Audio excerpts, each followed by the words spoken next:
Bienvenidos a Puerto Cultura. Nos encontramos en Difusora Soriano 1210 AM, Poder de Radio, para que nos acompañes en esta propuesta que semana a semana y con gran alegría venimos realizando para todos ustedes. Mi nombre es Daniel Fernández Corж y junto a Sandra Rush, Paula Enoder y Gabriela Aguirre vamos a contarles sobre la vida y la obra de algunos artistas y personalidades de nuestro país. Muchos de ellos han nacido aquí, en Soriano, y se han destacado dejando su historia entre nosotros. Recordar a las personas o a las personalidades que nosotros realizamos semana a semana, eh, significa que todavía están presentes aquí con nosotros. También te vamos a hablar sobre algunos de los clásicos de la literatura, y de vez en cuando, y hoy va a ser el día, te vamos a contar un cuento. Te invito a quedarte aquí los próximos 60 minutos y dejarte llevar por estas historias que te vamos a contar, porque estamos a punto de desembarcar en Puerto Cultura, en Difusora Soriano. A continuación, vamos a contarles sobre la programación que tenemos pensado para hoy sábado. Así que, como siempre les digo, prepárense, no sé, el mate, el café, un té o lo que sea para que estén en sintonía con los contenidos que hemos desarrollado para ustedes. También le vamos a enviar saludos al hogar de ancianos Ricardo J. Braceras, que nos siguen todas las semanas. En el secreto de la lírica o secretos de la lírica, la soprano Gabriela Aguirre, que ya conocen, hoy nos va a hablar sobre bueno, el repertorio que existe para la celebración de las Pascuas. Y también vamos a poner les voy a dar un gran adelanto. La van a poder escuchar cantar. Ustedes la conocen ya hablándoles sobre técnica vocal y sobre todos los temas relacionados a lo que es la lírica, pero hoy particularmente la van a escuchar cantar. Después, en Palabras en Red, Paula Enoder nos va a acercar también a otra poeta que muy poco se conoce o poco se recuerda, y ella es Sofía Arzarello. Y en este homenaje, Paula la ha convocado, como siempre hace, con una gran investigación de por medio, y a este trabajo que ella presenta hoy lo ha llamado Los cabellos del agua aún tienen memoria, porque de eso se trata, de rescatar del pasado y traer a la memoria presente a todos estos autores. Luego, en la lupa literaria, les voy a estar contando sobre Julio Verne relacionado al progreso. Y para el final, Sandra Rush les va a contar un cuento. Así que hoy es un sábado muy pero muy especial. Para aquellos que recién nos están sintonizando, les cuento que estás escuchando Puerto Cultura y estamos al aire en Difusora Soriano 1210 AM, Poder de Radio. También nos puedes escuchar desde la página web www.difusorasoriano.com.uy. Y posteriormente recuerden que Puerto Cultura se sube a YouTube. Por lo tanto, pueden desde allí luego compartirlo, volverlo a escuchar, a disfrutar. Y con esto ustedes están expandiendo todos estos contenidos que nosotros con gran cariño hacemos semana a semana para ustedes.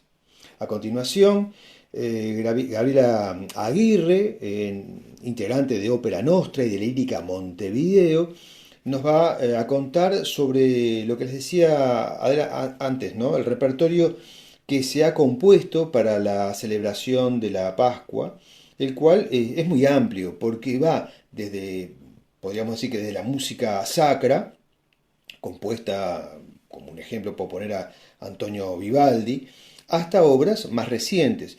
Pero sobre este tema, Gabriela hoy nos va a aclarar todo esto y además nos tiene reservada una sorpresa, como les mencioné al comienzo, que es la de escucharla cantar. Así que vamos a conocerla desde lo que hace, desde lo que realiza, para lo que ella entiende que ha venido al mundo y lo hace muy bien, porque es una excelente cantante. Así que con ustedes y con nosotros, Gabriela Aguirre en Puerto Cultura. Muy buenas tardes, queridos amigos, queridos oyentes. Bienvenidos a este espacio de la música, de la lírica en este programa.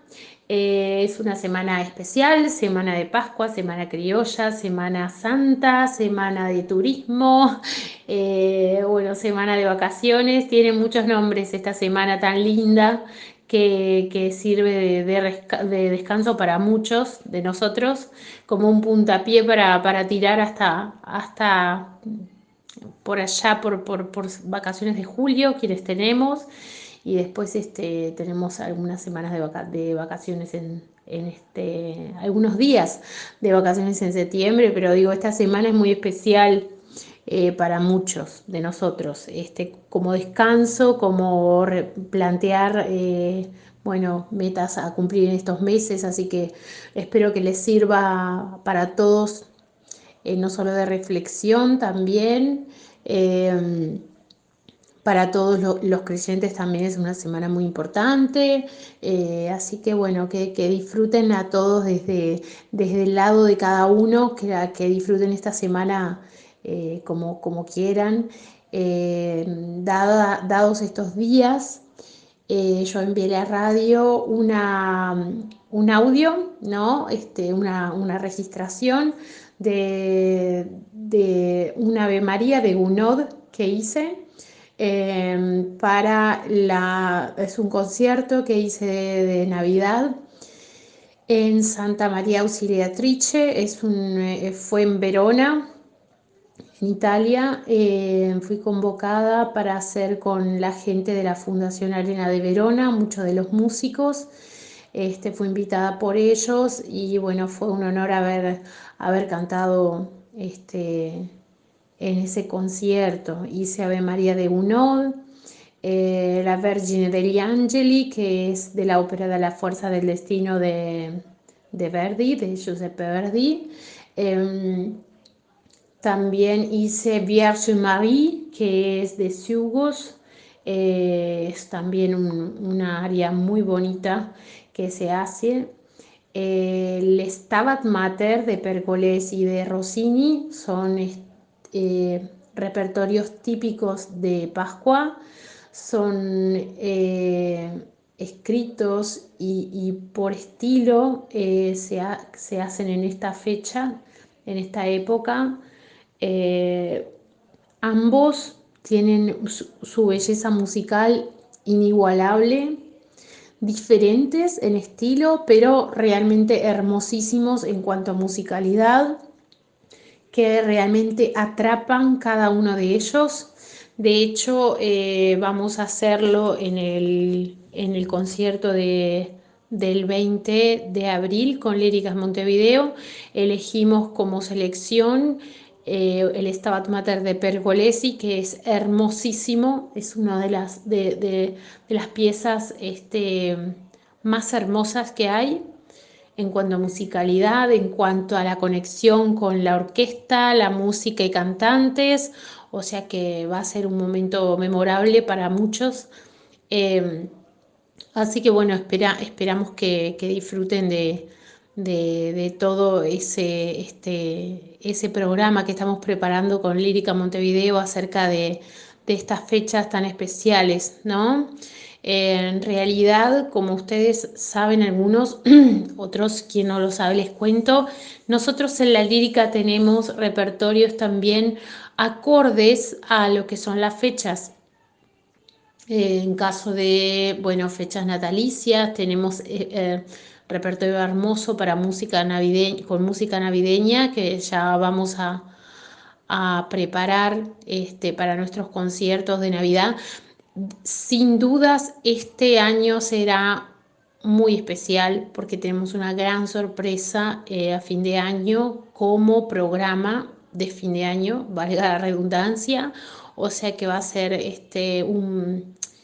una sorpresa muy linda con el programa que tenemos pensado, pero también están, por ejemplo, en el caso de, bueno, de la Pascua, los Stabat Mater de Pergolesi y de Rossini.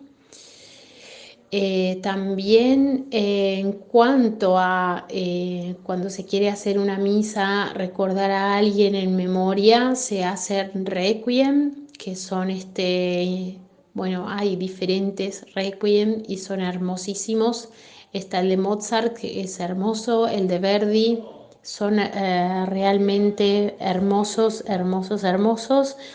Y bueno, quería contarles acerca de lo que es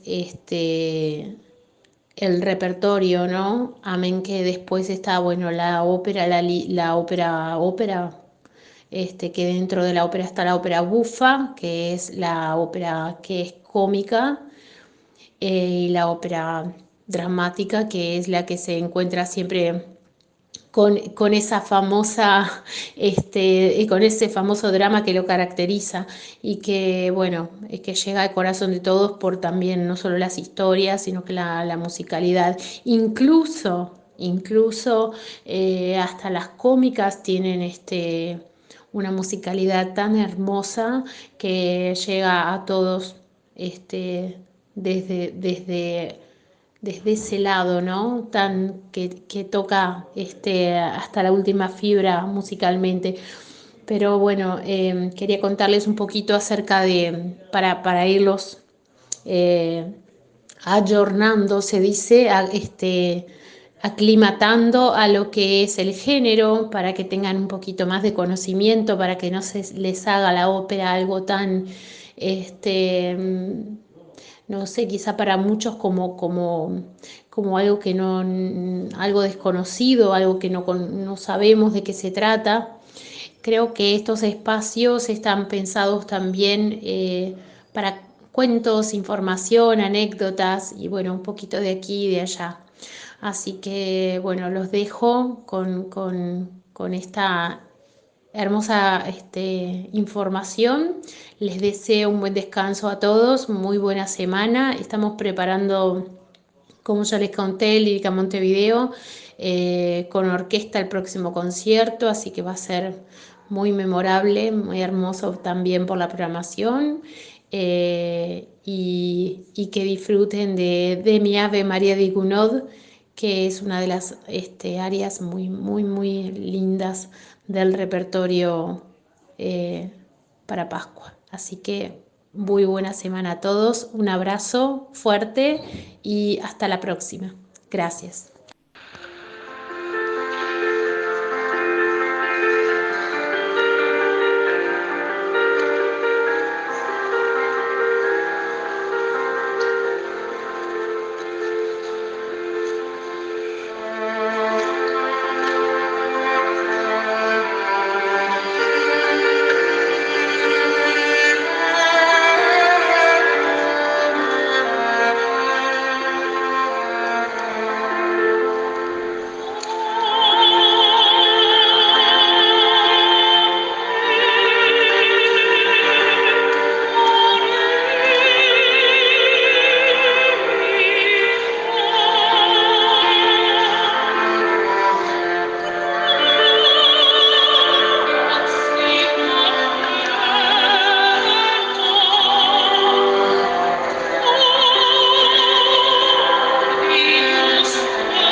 Continuamos amigos en Puerto Cultura y entramos al segmento Palabras en Red que lleva adelante nuestra amiga, la profesora Paula Enoder, que está en contacto con nosotros desde Alemania, desde la ciudad de Múnich. Hoy Paula nos va a contar sobre una escritora también de estas que están olvidadas en nuestra literatura, que es Sofía Arzarello, una escritora que si bien publicó un solo libro llamado Oro y Sombras, logró destacarse por su compromiso cultural y también por su oposición a la Guerra Civil Española desde nuestro país. Como muchas tantas escritoras uruguayas, en su tiempo fueron realmente personas con una gran, vaya la redundancia, personalidad, ¿no? Con una gran fuerza interna como para, llevar adelante propuestas no solamente culturales, sino también lograr manifestar y destacar su voz contra conflictos que sucedían en el mundo. Así que a continuación, en Palabras en Red, Paula Enoder. Sofía Arzarello. Los cabellos del agua aún tienen memoria. Sofía Arzarello nació en Montevideo en 1897 y murió en 1981. Fue poeta, escritora, profesora de psicología y ética y activista. Luego de jubilada, desarrolló una obra muy valiosa con los pacientes del Hospital Vilar de Bo. Estuvo casada con Eugenio Petit Muñoz hasta su muerte en 1974. Este año se cumplen 100 años de la publicación de su único libro de poesía, Oro y Sombra, de 1923. Colaboró con sus escritos en varias publicaciones, como Justicia, España Democrática, Paralelo 35, Alfar y La Pluma. El crítico argentino Romualdo Brughetti incluye a Sofía Arzarello en su antología 18 poetas del Uruguay. Esta antología crítica de Brughetti fue muy estimada por Emir Rodríguez Monegal en su libro Literatura Uruguaya de Medio Siglo. En su artículo El olvidado ultraísmo uruguayo, publicado en 1982 en la revista Iberoamericana, Rodríguez Monegal se refiere a la antología de Brughetti y señala: el mayor mérito de Brughetti está en su esfuerzo por establecer un criterio de selección en la vasta manigua de la poesía uruguaya, en el impulso por practicar un corte valiente y utilizar un enfoque poético en lugar del criterio histórico de sus antecesores. La parte más viva de su selección es la de los poetas que maduran alrededor de 1930, cuando el Uruguay celebra el primer centenario de su independencia. De los 8 poetas seleccionados, 4 ya estaban en Pereda Valdés: Vicente Basso Maglio, Blanca Luz Brum, en 1927 firmaba Blanca Luz de Miró Quesada, Fernando Pereda y el peruano Juan Parra del Riego, avecindado en el Uruguay, donde murió en 1925. Los nombres que Brughetti agrega son Ángel Aller, Sofía Arzarello, Esther de Cáceres, Carlos Maeso, Tognocchi y sobre todo Juan Cuña, que era poeta novísimo y se convertiría en cabecilla de la generación del 45. Si algo prueba la antología de Brughetti es que en esa materia no valen las medias tintas. Y precisamente por esa media tinta es que la antología de Pereda Valdés ha parado en lo que ahora es un fantasma bibliográfico ignorado hasta por los especialistas, perdido para siempre en el limbo de las buenas intenciones. Sofía Arzarello desempeñó un importante papel en la vida social y cultural uruguaya de los años 30 y 40. En 1936 fue cofundadora y miembro de la directiva de la Asociación de Intelectuales, Artistas, Periodistas y Escritores, AIAPE, en Uruguay, con su periódico cultural Unidad, creada en defensa de la cultura frente a la amenaza que, para ellos, representaban el fascismo y demás fuerzas agresivas. En 1937, Sofía Alzarello integra la delegación de AYAPE a la Conferencia Nacional de Ayuda a España junto a Juvenal Ortiz Saralegui y Gesualdo Sosa, organizada por el Comité Pro Defensa de la República Democrática Española. En 1937, Sofía Alzarello participó en la compilación de la antología Poeta fusilado, homenaje lírico a Federico García Lorca, realizada por Juvenal Ortiz Saralegui junto a Jesús Bentancort Díaz. En 1944, Sofía Alzarello participó en el homenaje a Walt Whitman, organizado por AYAPE en Montevideo, junto con Juvenal Ortiz Saralegui, Sabat Ercasti, Julio Casal, Selva Márquez, entre otros. Entre 1938 y 1940, a raíz de varios sucesos, como la agresión franquista contra la República Española y el asesinato del poeta y dramaturgo Federico García Lorca en 1936, se produjo en la cultura uruguaya una nueva interpretación de los valores éticos y artísticos. Estos hechos conmocionaron agudamente a los intelectuales del Uruguay. Es en este marco donde Sofía Alzarello participó activamente para apoyar a la República durante la Guerra Civil Española. Ángel Rama, en su libro La generación crítica, señala: el background universal de los años anteriores a 1939, en lo que tiene que ver con la vida intelectual, responde a un espíritu antifascista que unificó circunstancialmente varias filosofías políticas en la lucha del llamado progresismo democrático contra la ola de fascismos que se extendió por el mundo a partir de sus focos europeos. El papel de los intelectuales en la creación, estructuración y propaganda del movimiento antifascista no puede encarecérselo bastante. La acción de los intelectuales en este período, que alguna vez se llamó rosado por alusión a la dominante progresista o socialista, se cumplió con la palabra hablada o escrita, haciendo de la lucha contra los sistemas políticos sociales fascistas una cruzada en defensa de la cultura. El Uruguay no fue excepción al proceso mundial. Su pequeñez, su debilidad económica, su dependencia cultural de Europa, hicieron resonar con especial intensidad dentro de fronteras los problemas mundiales. La consigna de la época fue la agrupación de los intelectuales para el cumplimiento de las tareas públicas, asambleas, declaraciones, largas listas de firmas de intelectuales, manifestaciones de protesta, exigencias imperiosas, discursos, universidades populares, lecturas callejeras, apelaciones a las masas, discursos a los obreros, conminaciones a los gobiernos, infinitas reuniones de comités, campañas de recolección de fondos, días de solidaridad. Todo este repertorio, cuyos métodos hoy nos parecen bastante enajenados de la realidad, bastante envejecido, fueron descubiertos en esos años del antifascismo y entonces eran vivos y poderosos.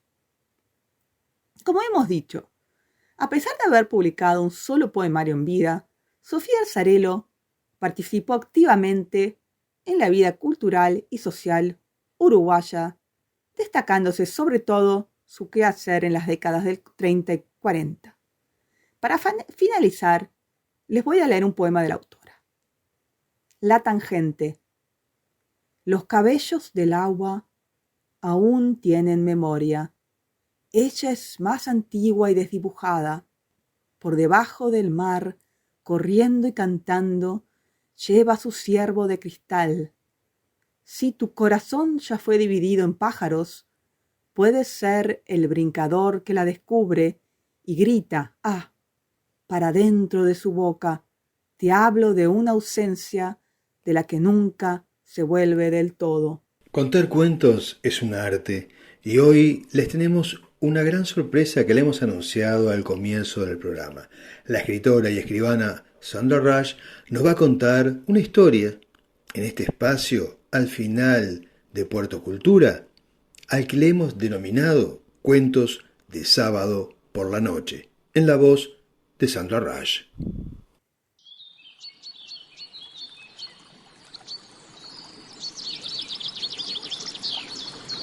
Buenas noches, querida audiencia. Gracias, Daniel.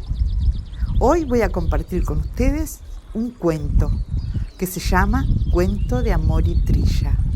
Y ustedes van a poder ver, escuchar a través del desarrollo que es como un canto a la vida, lo que significa la cosecha, la siembra, y que eso se traslada a cada acto o cada situación de nuestras vidas.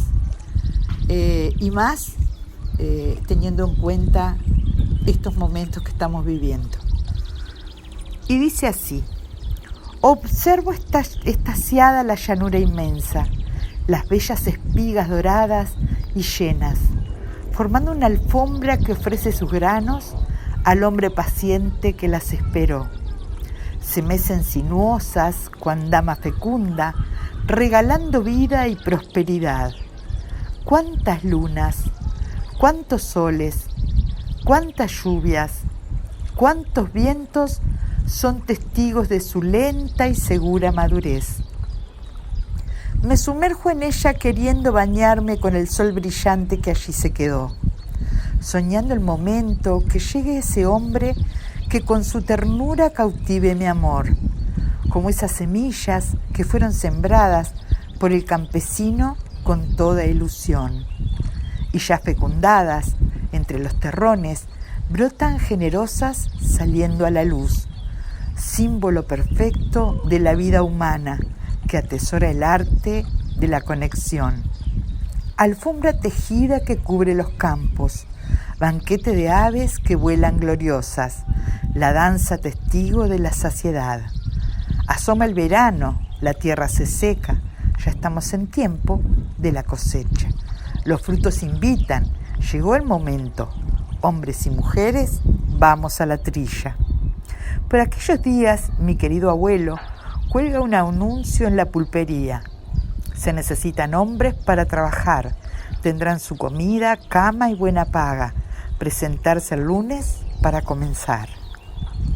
Los perros se alborotan anunciando, guardianes, la llegada de los forasteros, peones libres y convidados, todos listos para la tarea. Soplan vientos de esperanza, alegría y prosperidad.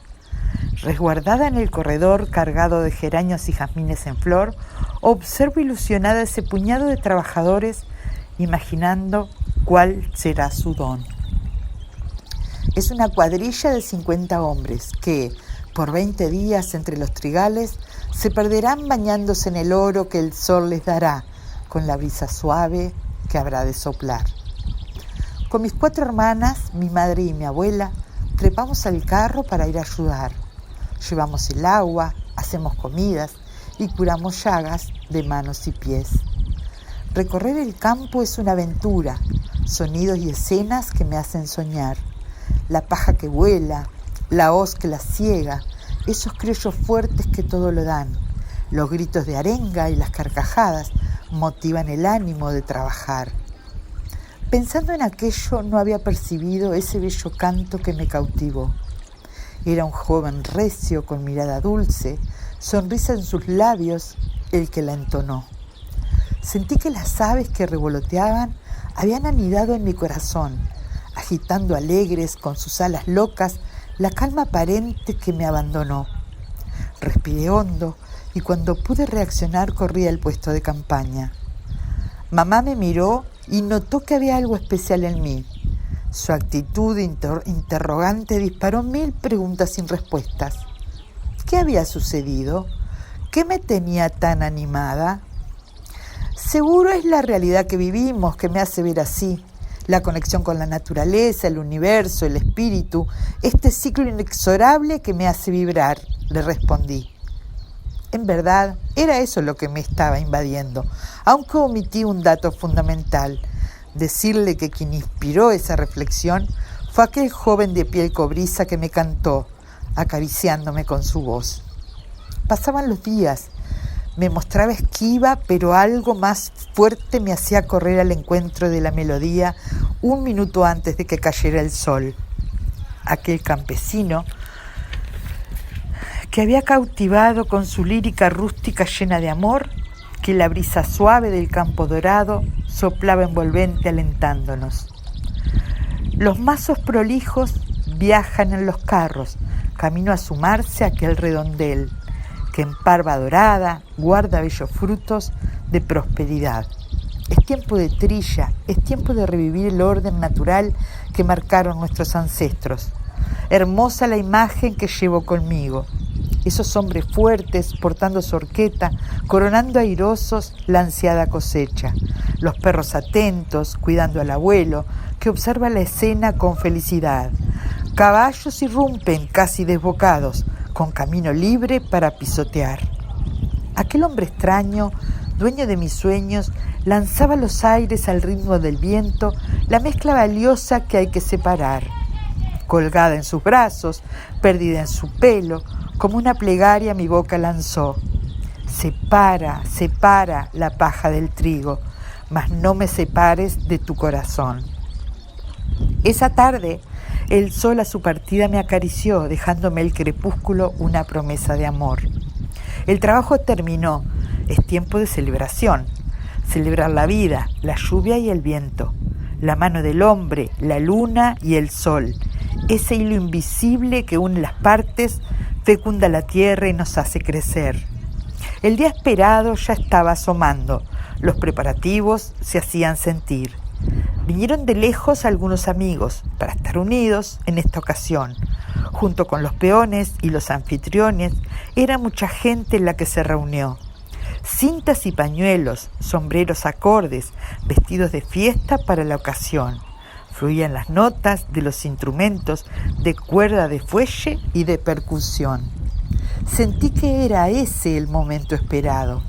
Acepté su invitación y bailé con toda mi gracia ese vals que me marcó. Sentí sus manos abrazar mi cuerpo, sentí la magia, la piel encendida que aún hoy, ya vieja, me hace vibrar. Osada y sin culpa le hablé al oído. Al fuego corrimos a ver nuestro sol, que ya en el ocaso, cerrando aquel día con bellos colores, selló nuestro amor. Unión perfecta, conexión sagrada que sin tener alas nos hizo volar. Ardió el deseo bajo el firmamento y otra vez el baile nos vio celebrar, como nueva siembra que promete vida, cumpliendo su ciclo por la eternidad.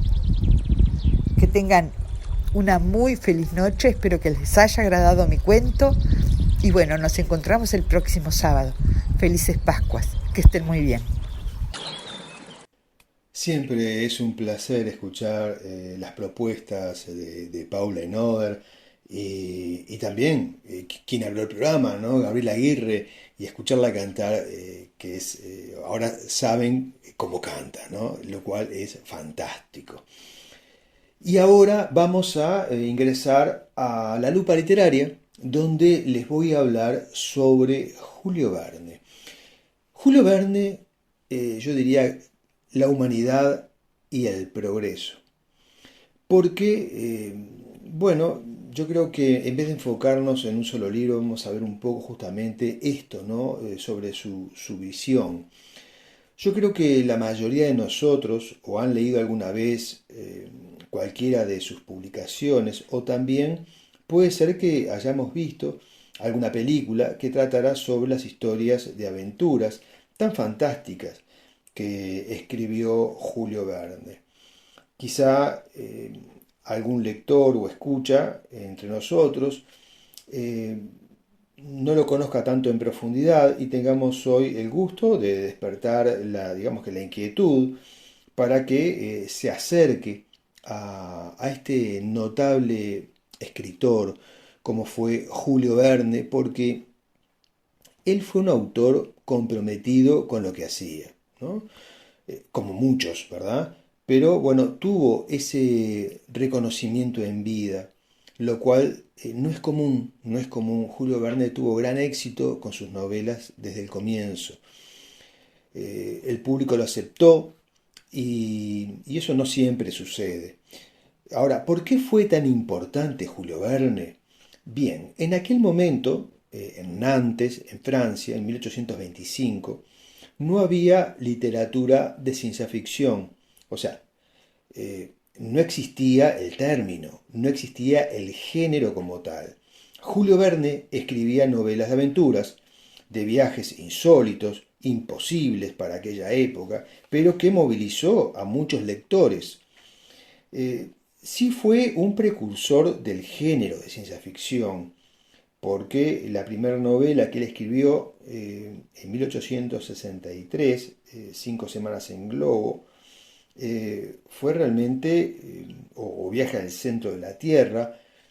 Yo creo que sí, ya se acercaban a lo que después, más adelante, el tiempo catalogó, ¿no?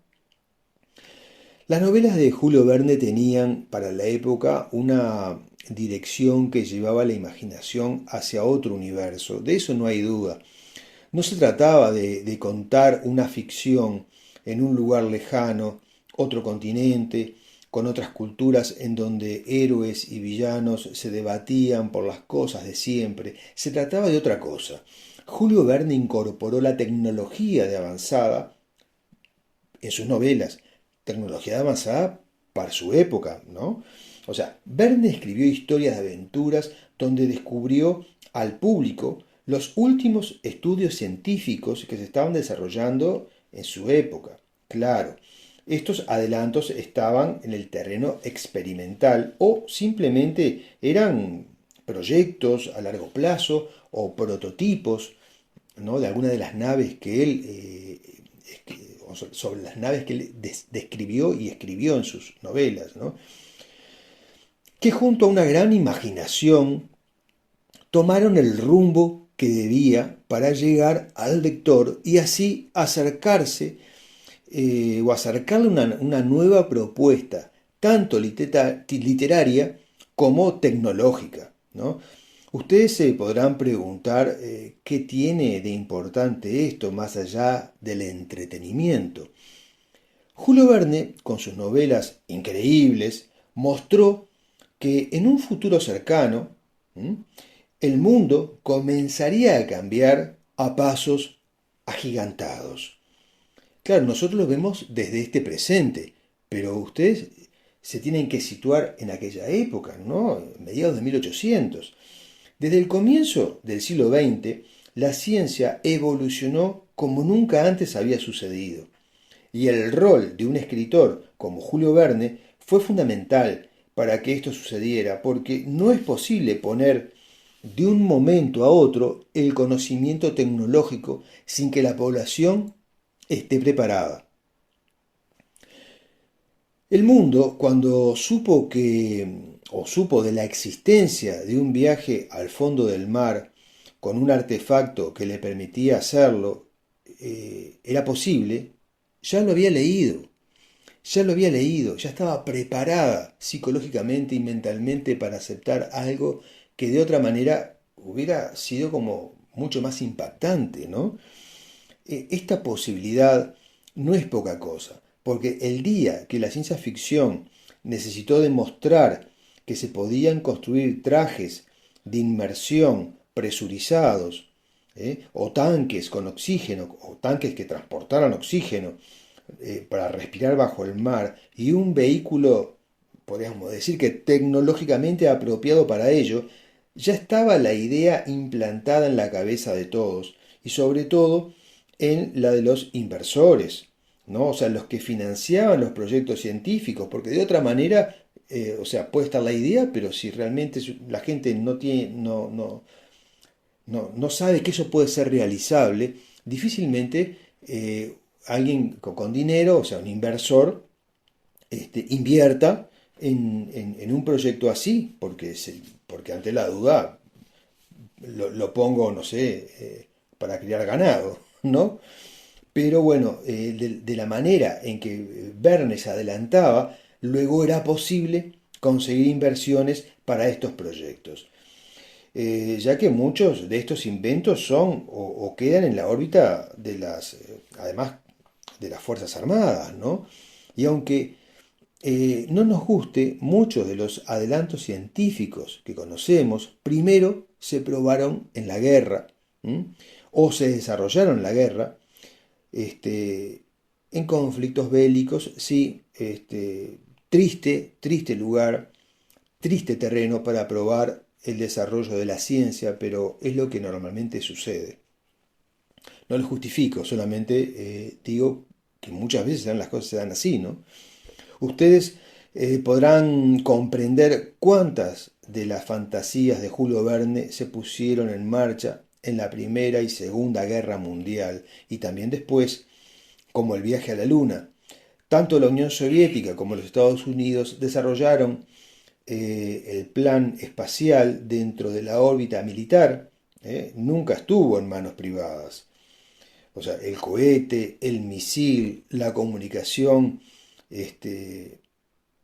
como la conocemos hoy, fue primero probada en lo que es la guerra o dentro del ámbito de las Fuerzas Armadas.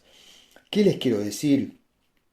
Que escritores como Julio Verne o Ray Bradbury o Arthur C. Clarke, entre otros, pueden ser Isaac Asimov o H.G. Wells, investigan y se acercan al mundo de la ciencia para contribuir con el avance de la sociedad. Nos preparan, nos educan, hacen que perdamos el miedo a lo desconocido, ¿no? Y como decía al comienzo, también se logre atraer inversionistas para estos proyectos que primero están en el terreno militar y después pasan al dominio público.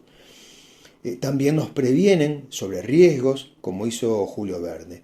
Estos escritores son, diría yo, que el eje de muchas cosas, de múltiples eventos que se dan a partir de levantar la punta del velo del conocimiento. La lectura, la cultura, la educación cumple ese rol porque aceptamos nuevas propuestas y no tenemos que tener miedo después a los nuevos desafíos y vemos el futuro con más optimismo o con un poco más de optimismo. Recién mencioné que muchos de los inventos de las novelas de aventuras de Julio Verne se hallaron en el ámbito militar, pero también sale de los impuestos que paga la población. Se dan cuenta de que existe toda una cadena, una concordancia de sucesos que están allí y a veces no los tenemos en cuenta. Aún hoy hay movilizaciones y críticas hacia los gobiernos que invierten tanto por lo que la población debe pagar por impuestos para financiar los proyectos de la NASA o de otras agencias. Menciono este ejemplo como pueden haber otros porque no todos aprueban estos gastos extraordinarios, pero que realmente son así, o sea, no se ignora. Y se benefician de sus resultados, porque nadie anda ya con un mapa de papel buscando una dirección. Hoy se utiliza el GPS en los celulares, en el auto, hoy se utilizan calculadoras, la comunicación es mucho más avanzada que hace 50 años, la transmisión de imágenes por video es algo común, cada uno de nosotros tiene un celular con la más alta tecnología de la que se llevó al hombre a la luna en el Apolo 11 en 1969. ¿Se dan cuenta de cómo ha cambiado todo? Y esto todo se probó en el terreno militar. Y con esto no me fui por las ramas, porque los viajes de aventuras y de exploración del pasado han modelado también nuestro presente. En la época de Julio Verne, los polos de la Antártida, el África tropical y las profundidades submarinas eran territorios desconocidos para el lector promedio y solo los escritores visionarios lograron llevar a la humanidad hacia una realidad desconocida para la época donde la tecnología de la que Verne contaba a sus lectores realmente ni siquiera existía. Incluso Verne contó sobre determinados peligros si la tecnología caía en manos del imperialismo absolutista y previó el uso de gases tóxicos y misiles aéreos que se utilizaron durante la Primera y Segunda Guerra Mundial. Verne se opuso a todo esto. Hay una novela de Verne muy particular que se llama El dueño del mundo, escrita en 1904. Es una novela donde el personaje viaja por tierra, mar y aire. Se trata de una pequeña nave que se adaptaba a todo y era de alta velocidad. El tripulante de la nave está desencantado de la humanidad y está decidido a castigarla si es necesario por abandonar justamente la ética y utilizar el mal y los adelantos obtenidos como beneficio para la humanidad. Al parecer, esta novela fue inspirada en los primeros avistamientos de ovnis que se produjeron en 1896 y que conmocionaron a la población, primero en Texas, que fue donde ocurrió esto y se tiene registro, ¿no? Y después fue en el resto del país y después en el mundo. Verne coloca en su novela a un personaje que es un ingeniero con ideas de dominar al mundo, llamado Robert, y en la segunda parte de su novela, escrita 20 años después, hay un conquistador también. Esta novela nos cuenta sobre muchas cosas, sobre alta tecnología, pero muy diferente a otras planteadas en las novelas de Verne. Y esto, bueno, esto es parte del trabajo de investigación de ciencia que hacen los escritores, en este caso Julio Verne, ¿no? Julio Verne, que nació en Nantes en 1828, y entre tantas invenciones y acercamientos que nos hizo en su literatura, él nos mostró cosas como, por ejemplo, que no se imaginaban antes. O sea, Verne incluso en ese libro cuenta lo que es lo que hoy conocemos como Internet. En un libro se llamó París en el siglo XX. Un libro que se publicó después de muerto Verne por un familiar suyo. Creo que fue un bisnieto que lo publicó cuando encontró el manuscrito. Lo publicó recién en 1994, ¿no? Entonces él allí incluso nos habla de videoconferencias. ¿Se dan cuenta? De videoconferencias en el año 1989. Por eso le digo, Verne estaba muy empapado en lo que era la alta tecnología y en su trabajo de llevarla en sus historias, lo que hizo fue ir adaptando ese conocimiento de avanzada a lo que era el lector promedio, que a través de la aventura podía hacerse la idea de que eso en algún momento podía ser realizable, podía suceder, podía existir, y hoy vemos que eso realmente sucedió. Hasta aquí este encuentro con Julio Verne, y bueno, les recomiendo su lectura nuevamente, si es que tienen la posibilidad o las ganas de leerlo, y están los libros como Viaje al centro de la Tierra, 5 semanas en globo, 20.000 leguas de viaje submarino, La vuelta al mundo en 80 días, La isla misteriosa, De la Tierra a la Luna, bueno, cantidad de novelas, algunas con mucha tecnología, otras no, como Miguel Strogoff, por ejemplo, o Un capitán de 15 años, o 2 años de vacaciones, novelas, historias increíbles que yo creo que siempre vale la pena recordar. Amigos, nos encontramos la semana que viene, el sábado próximo, aquí en Puerto Cultura.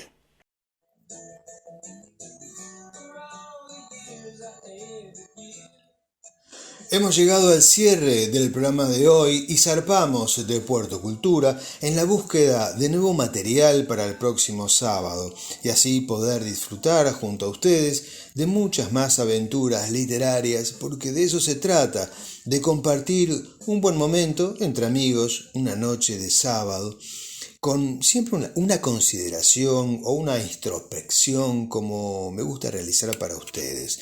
En este caso recordamos al novelista Ernest Hemingway, que dijo algo así como que el hombre no está hecho para la derrota. Un hombre puede ser destruido, pero no derrotado. Y esto lo dijo una persona que no tuvo una vida fácil, que estuvo al borde de la muerte en varias ocasiones y que nunca tuvo prolongados periodos de estabilidad, una vida plagada de complejidades. Y es por eso que muchas veces debemos reparar en lo que nos dicen personas que han vivido experiencias difíciles, como en este caso de Ernest Hemingway, porque ellos tienen o han tenido o han adquirido otra visión diferente, y yo creo que nos puede aportar mucho a nuestra experiencia, porque creo que es de sabios escuchar al otro. Agradecemos a la dirección de Difusora Soriano 1210 AM por el espacio en el que hemos desembarcado para realizar Puerto Cultura. Y también agradecemos al equipo de producción que nos ayuda para que este encuentro suceda y después pueda ser subido a YouTube. Nos despedimos en nombre de Sandra Rush, de Alejandra Aguirre y de Paula Ederer. Les damos las gracias por acompañarnos y volvemos a saludar a nuestros amigos en el hogar Ricardo J. Braceras. Soy Daniel Fernández Corch y desde la 1210 AM Difusora Soriano les digo adiós. Nos encontramos el próximo sábado a la misma hora en otra nueva entrega de Puerto Cultura, un espacio al resguardo del olvido. Pero no se vayan, continúen disfrutando de la excelente programación de Difusora Soriano 1210 AM, Poder de Radio, porque los sábados son de Difusora Soriano.